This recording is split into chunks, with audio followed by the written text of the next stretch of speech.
ملے گا منزل مقصود کا اسی کو سراغ، اندھیری شب میں ہو چیتے کی آنکھ جس کا چراغ،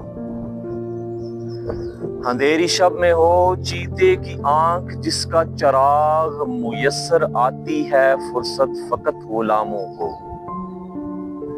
میسر آتی ہے فرصت فقط غلاموں کو، نہیں ہے بندہ حر کے لیے جہاں میں فراغ۔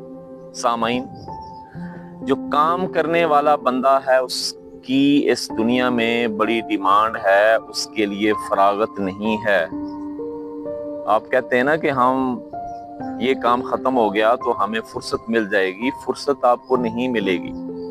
اقبال کہتے ہیں جو بندہ حر ہے، جو کام کرنے والا بندہ ہے، وہ کبھی بھی خلاصی وقت نہیں کر پاتا، وہ ہمیشہ جو ہے وہ اچھے سے اچھے کی تلاش میں ہوتا ہے، رہتا ہے، اور یہی زندگی ہے۔ اگر تلاش ختم ہو جائے تو سفر ختم ہو جاتا ہے، یاد رکھیے گا۔